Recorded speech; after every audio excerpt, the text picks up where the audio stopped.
Hello everyone, I am Dr. Ritika. I am Manager Medical Operations at Paras Health. I welcome you all in today's podcast. आज का हमारा topic है heart failure.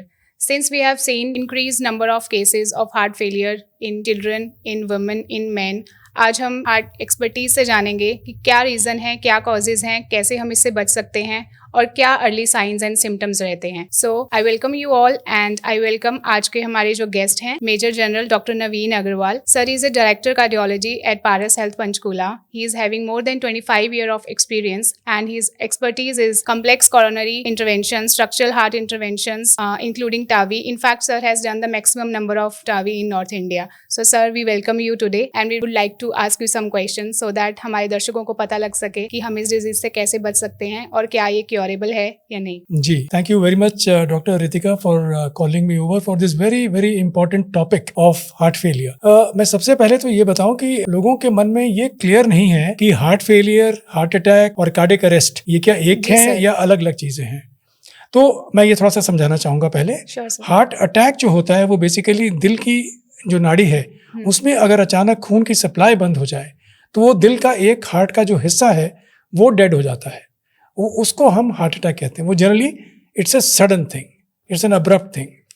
Heart cardiac arrest जो होता है वो दिल की गति एकदम रुक जाती है. वो हार्ट अटैक की वजह से भी हो सकता है, वो बिना हार्ट अटैक के भी हो सकता है. किसी भी कार्डियक रिदम डिस्टर्बेंस की वजह से वो कार्डियक अरेस्ट हो सकता है. हार्ट फेलियर जो है उसका मतलब है कि हार्ट की जो पंपिंग कैपेसिटी है, नॉर्मल हार्ट की पंपिंग कैपेसिटी 55 से लेकर 65-70% तक होती है.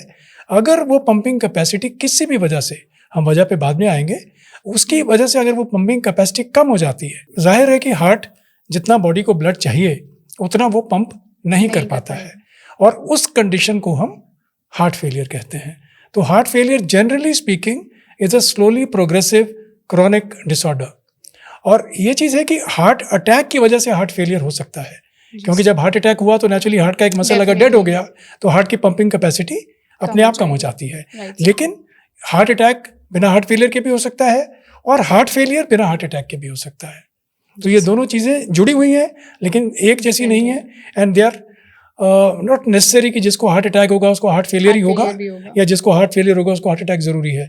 थोड़ा इसमें फ़र्क है. सर इसमें हम आगे ये जानना चाहेंगे, क्या कुछ अर्ली वार्निंग साइंस होते हैं, कुछ सिम्टम्स ऐसे जिससे कि हमें अवेयर हो सके हम कि हाँ कुछ ऐसा है जो हमारे साथ ठीक नहीं है और we should get ourselves checked और हमें हार्ट के कुछ टेस्ट करवाने पड़ेंगे. What are the early warning signs? जी देखिए, जैसे अब हार्ट अटैक है, हार्ट अटैक में पेशेंट को ज़्यादा सोचना नहीं पड़ता बिकॉज इतना सिवियर पेन होता है, अब्रप्ट ऑनसेट होता है, पसीना आता है, घबराहट होती है, बेहोशी हो जाती है. तो पेशेंट को और अटेंडेंट्स को पता लग जाता है कि वो हार्ट अटैक है. इन कॉन्ट्रास्ट टू दिस, जो हार्ट फेलियर है जैसे मैंने बताया कि it's a slowly progressive thing generally, तो वो इतनी धीरे बढ़ता है कि अगर अब पेशेंट सजग नहीं है या वो रेगुलर चेकअप के लिए नहीं जा रहा है तो हो सकता है जब तक उसको पता लगे तब तक बहुत देर हो जाए. तो इसमें जो अर्ली वार्निंग साइंस होते हैं वो अगर कोई भी मरीज किसी भी एज का अगर उसको ये लगे कि उसकी एफर्ट टॉलरेंस कम हो रही है, पहले वो 3 मंजिला सीढ़ी चढ़ जाता था, पहले वो 2 किलोमीटर या 5 किलोमीटर वॉक कर लेता था, पहले वो तेज चल पाता था, भारी सामान उठा पाता था, अगर वो अब उसकी काम करने की क्षमता कम हो गई है और उसको वही काम करने में दिक्कत आ रही है, दिक्कत का मतलब उसका सांस फूल रहा है या उसको फटीग हो रही है या उसको ऐसा लग रहा है कि मेरे दिल की धड़कन बहुत तेज हो रही है, तो ये एक साइंस हैं जो कि बताते हैं कि शायद हो सकता है कि आपका हार्ट की पंपिंग पहले से कमज़ोर हो रही हो. और ऐसी स्थिति में हमें ये नहीं सोचना चाहिए कि उम्र की वजह से मुझे हो रहा है. ये आमतौर पर हम देखते हैं कि वो पेशेंट मरीज ये बोलता है कि मेरे को तो लगा कि मैं क्योंकि मेरी उम्र बढ़ रही है तो मेरी वर्किंग कैपेसिटी कम हो गई. तो ऐसा नहीं है. अगर आपको जरा भी लगता है कि आपकी कार्य क्षमता जो है या वर्क कैपेसिटी जो है या फिर टॉलरेंस जो है वो कम हो रही है तो जाहिर है कि उसकी वजह ढूंढने की कोशिश करनी चाहिए और आपको जल्द से जल्द मेडिकल एडवाइस लेना चाहिए. सर यहाँ पे हम ये जानना चाहेंगे, क्या ये डिजीज जेंडर स्पेसिफिक है या एज स्पेसिफिक है? क्या हमें औरतों या मेल्स में ये ज़्यादा देखने को मिल रही है? क्योंकि आजकल हम देख रहे हैं कि बहुत छोटे छोटे बच्चे भी इस बीमारी से जो हैं वो उनको नुकसान हो रहा है. So what are the major causes and is there any gender specific factor included in this? तो ये बहुत अहम सवाल है. पहले हम ये धारणा थी लोगों में कि लेडीज़ में जनरली प्री मेनोपॉजल जो लेडीज़ हैं उनमें हार्ट की प्रॉब्लम नहीं होती है. पर ये धारणा हमने देखा है कि गलत है. आजकल जितनी हार्ट की प्रॉब्लम मेल्स में है उतनी ही करीब फीमेल्स में है. इनफैक्ट फीमेल्स में हार्ट की प्रॉब्लम कई बार जल्दी प्रेजेंट करती है. कोई भी एज हार्ट फेलियर से एग्जेम्प्ट नहीं है. Okay. उसकी वजह डिफरेंट डिफरेंट एजेस में अलग अलग होती हैं। जैसे बचपन में अगर हार्ट फेलियर होता है तो उसकी वजह होती है हार्ट की कोई इन्फेक्शन हो जाए, जिसको Okay. मायोकार्डाइटिस कहते हैं, या कोई कंजेनाइटल हार्ट डिजीज हो, हार्ट के अंदर अगर होल है या कोई ऐसी By प्रॉब्लम है, birth. स्ट्रक्चरल प्रॉब्लम जो बाय बर्थ है, that can present as a heart failure in Okay. Childhood. Okay. और जब यंग जो एज ग्रुप है हमारा 35 से 50 वाला, और उसमें जनरली होता है कि लाइफस्टाइल डिजीज ज़्यादा है ये। अगर किसी को अनकंट्रोल्ड हाइपरटेंशन है, किसी को अनकंट्रोल्ड शुगर है, इन चीज़ों की इंसिडेंस बढ़ रहा है हमारी सोसाइटी में, बहुत या common किसी हो का रहा है। लाइफस्टाइल जो है वो जी, बहुत सीडेंट्री है, एक्सरसाइज नहीं कर रहा है, और या कुछ जो ड्रग्स का सेवन कर रहे हैं, सिगरेट धूम्रपान कर रहे हैं, या इवन जो कॉमन हमारी चीज़ है alcohol, excess of alcohol itself can cause depression of cardiac function, it can cause heart failure. तो ये जनरली वजह होती है 35 से 50 साल में। 50 साल के बाद दो कॉमन जो कॉजेज हम देखने में आती हैं वो है कॉर्नरी आर्टरी डिजीज, जैसे मैंने बताया, हार्ट अटैक। और अगर हार्ट अटैक को हम टाइम पर ट्रीट नहीं करेंगे तो जाहिर है कि वो हार्ट का मसल डेड हो जाएगा और सब्सिक्वेंटली हार्ट फेलियर हो जाएगा। इस एज की एक और जो कॉमन एंटिटी है वो है वेल्वुलर हार्ट डिजीज। अभी आपने बताया टावी के बारे में, तो जो वेल्व अगर हार्ट के खराब हो जाते हैं तो वो खून के दौरे में रुकावट डालता है, और चूंकि वो रुकावट डालेगा तो हार्ट कोशिश करता है, जोर लगाता है कि मैं खून का दौरा बरकरार रखूं। वो जोर लगाने से हार्ट पे ज़्यादा लोड पड़ता है और समय के साथ साथ हार्ट वीक हो जाता है और हार्ट फेलियर हो जाता है। तो डिफरेंट एज ग्रुप्स में, डिफरेंट सेक्सेस में ये एक डिफरेंट कॉजेज हैं। और मैं एक चीज़ और बताना चाहूँगा, मैंने आपको बोला कि हार्ट की पंपिंग कमज़ोर हो जाए तब हार्ट फेलियर होता है। इसको हम बोलते हैं सिस्टोलिक डिसफंक्शन।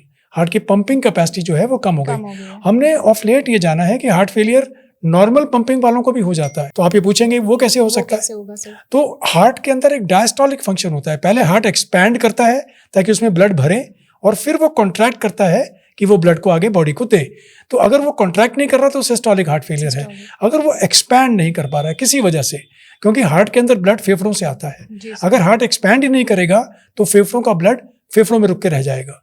तो उस कंडीशन में भी सेम पेशेंट को सिम्टम्स होते हैं, उसका सांस फूलता है, उसकी एफर्ट टॉलरेंस कम हो जाती है। इसको हम डायस्टोलिक हार्ट फेलियर कहते हैं। और ये हमने ये देखा है कि ये लेडीज़ में ज़्यादा होता है। हाँ, जो हाइपरटेंसिव लेडीज़ होती हैं, स्मॉल स्टेचर की लेडीज़ होती हैं, उनका हार्ट ऑलरेडी साइज छोटा होता है, बीपी की वजह से मसल हार्ट का और थिक हो जाता है। थिक हो जाएगा तो हार्ट की जो वॉल्यूम है या जो डायस्टोलिक कैपेसिटी है वो कम हो जाती है, हार्ट स्टिफ हो जाता है और हार्ट ठीक से भरता नहीं है। तो ये ज़रूरी नहीं है कि हार्ट फेलियर वाला हर मरीज जो है उसकी इजेक्शन फ्रैक्शन या जो कॉन्ट्रैक्शन कैपेसिटी है वो कम हो। ये बिना उसके भी डायस्टोलिक हार्ट फेलियर भी हो सकता है। तो ये दो चीज़ें हैं। सर, जैसे आपने हमें क्लियरली बताया, काफ़ी अच्छा एक्सप्लेन किया कि अभी जो हमारे लाइफस्टाइल ही ऐसा है which is leading us to all this diseases. So क्या ऐसी मेजर मॉडिफिकेशंस हो सकती है हमारे लाइफस्टाइल में जिससे कि हम इसको कंट्रोल कर पाएँ, या एटलीस्ट अपनी साइड से हम लोग we can be more careful, what can be done on this? जी, ये भी बहुत अहम सवाल है कि बिकॉज एज दे से prevention is better than cure. क्योंकि एक बार हार्ट फेलियर हो जाए तो देन द ट्रीटमेंट, ये जनरली हार्ट फेलियर को क्योर नहीं करते। कुछ एक वजह होती है जिसमें heart failure can be curable, बहुत कम वजह ऐसी हैं। कुछ लेडीज़ को प्रेगनेंसी के बाद हार्ट फेलियर होता है, उसको हम पेरीपार्टम कार्डियोमायोपैथी कहते हैं, वो जनरली रिवर्सिबल होती है। कुछ को अगर थायराइड डिसऑर्डर्स की वजह से हार्ट फेलियर हो रहा है वो रिवर्सिबल होता है। तो कुछ इसमें किसी को अगर इन्फेक्शन की वजह से हुआ तो इन्फेक्शन ठीक होने के बाद ठीक हो जाता है। तो लेकिन mostly heart failure is a irreversible condition. अगर एक बार हो जाए तो पूरी जिंदगी ताउम्र उसका इलाज करने की जरूरत होती है। तो इससे बेटर है कि अगर हम उस नौबत तक ना आए। तो प्रिवेंशन के लिए सबसे जरूरी, जैसा आपने बताया, लाइफस्टाइल है। उसमें आपका रेगुलर एक्सरसाइज, मॉडरेट एक्सरसाइज होनी चाहिए। डाइट शुड बी कंट्रोल्ड, उसमें calorie control, quantity of diet and the quality of diet, they both matter. नमक का सेवन जो है वो कम होना चाहिए।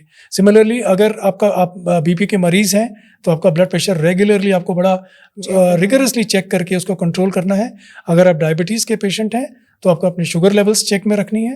तो और सबसे जरूरी कि समय समय पर आपको अपना चेकअप करवाते रहना है। जैसे मैंने बताया कि बड़ी स्लोली प्रोग्रेसिव कंडीशन है, तो जब तक आदमी को पता लगता है पेशेंट को, कई बार देर हो जाती है। तो एटलीस्ट वंस अ ईयर एक रेगुलर कार्डियक चेकअप आप करवाते रहेंगे तो आपको अर्ली वार्निंग साइंस आपको मिल जाएंगे। सर, यहाँ हम जानना चाहेंगे, जैसे जो person who are already suffering from any sort of heart disease, can they also do daily exercise, और their routine would be as normal और as similar to the person who is not जी, suffering from ये this भी disease? बहुत एक important सवाल है। ये मरीज हमसे पूछते हैं कि हमारी एक्टिविटी रिस्ट्रिक्टेड होनी चाहिए, कितनी होनी चाहिए, नहीं होनी चाहिए, या बिल्कुल हमें रेस्ट करना चाहिए। तो उसका ये है कि जो ऑलरेडी इस्टेब्लिश्ड, मैं सिर्फ हार्ट फेलियर की बात करूंगा यहाँ पे, हार्ट फेलियर के मरीज हैं उनसे हमारी हिदायत ये रहती है कि आप स्ट्रक्चर ट्रेनिंग करें। पहले डॉक्टर से पूछें कि मैं किस हद तक की एक्सरसाइज कर सकता हूँ, because not all heart failures are alike.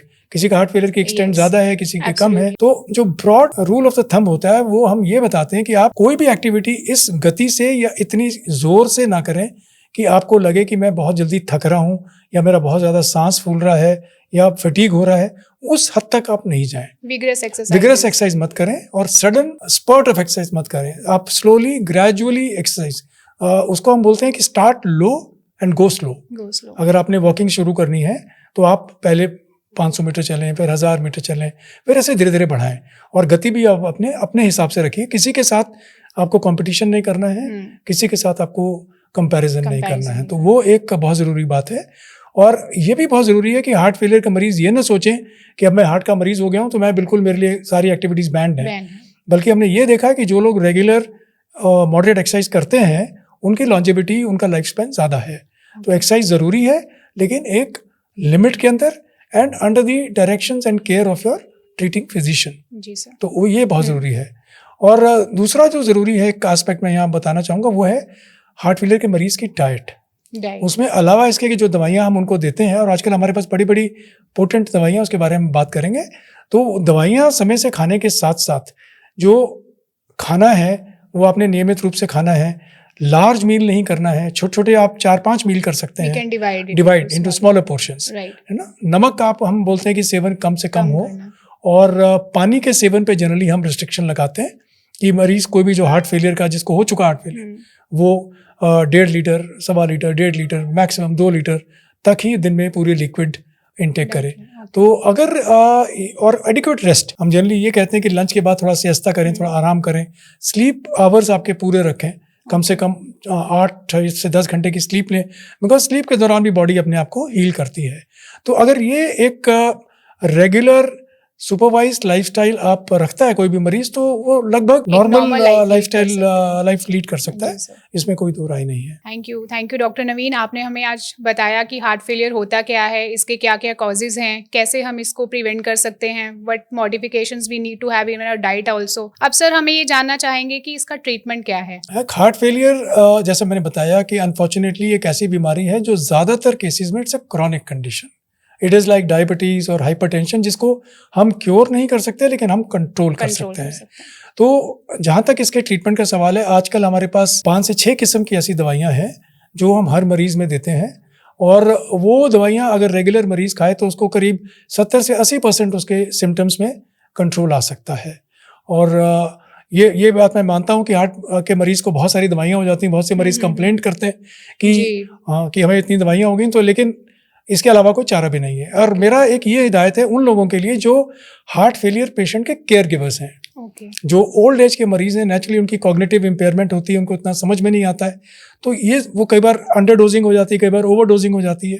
तो मेरा ये आग्रह उन लोगों से है जो हार्ट फेलियर के मरीजों की देखभाल करते हैं कि डॉक्टर से पहले तो वो खुद समझें कि कौन सी दवाई किस वक्त में कितनी मात्रा में देनी है, और फिर वो उसी मात्रा में दवाई। इसमें मार्जिन ऑफ एरर बहुत कम होता है। तो ये दवाइयों को ठीक टाइम पर लेना, ठीक मात्रा में लेना, और ये दवाइयाँ हम हर पेशेंट में टाइट्रेट करते रहते हैं। Generally we start with the low dosage and then we see कि कौन सा पेशेंट कितना डोज टॉलरेट करता है। तो it's an on going process. इसलिए हार्ट फेलियर के मरीज को जनरली हम कहते हैं कि वो 3 महीने में कम से कम एक बार अपना फॉलोअप करवा ले, ताकि हम देखें कि उसकी रिक्वायरमेंट कम हुई है या बढ़ी है या कुछ ऐड करना है। ये सारी चीज़ें हमें देखने को मिलती हैं। तो ये है medical part of heart failure, ये दवाइयों से जो हम ट्रीट करते हैं।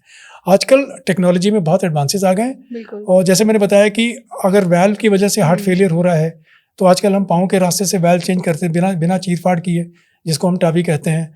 तो वो बिल्कुल हार्ट फेलियर आपका बिल्कुल ठीक हो जाता है उसके अंदर। और कुछ हार्ट फेलियर का मरीज ऐसे होते हैं जिसके अंदर कार्डियक अरिथमिया होते हैं, उनका हार्ट सडनली बहुत तेज़ या बहुत स्लो हो जाता है। ऐसे मरीज को हम डिवाइसेस डालते हैं जिसको AICD कहते हैं। कुछ हार्ट फेलियर के मरीज होते हैं जिसमें पेसमेकर से बहुत फ़ायदा होता है। 3 तारों वाला पेसमेकर होता है जिसको हम बाई वेंट्रिकुलर पेसमेकर या CRT बोलते हैं, कुछ संख्या में ऐसे मरीज हैं हार्ट फेलियर के जिनको वो पेसमेकर अगर हम डालें तो 70 से 80% ऐसे मरीज हैं जो ठीक हो जाते हैं। और लास्ट, अगर ये सारी थेरेपीज के बावजूद भी पेशेंट के सिम्टम्स कंट्रोल में नहीं होते हैं तो हमारे पास आजकल ऐसी असिस्ट डिवाइसेस हैं, आर्टिफिशियल हार्ट जिसको बोलते हैं, लेफ्ट वेंट्रिकल असिस्ट डिवाइसेस हैं जो कि कार्डियक सर्जन जो इम्प्लांट कर देता है।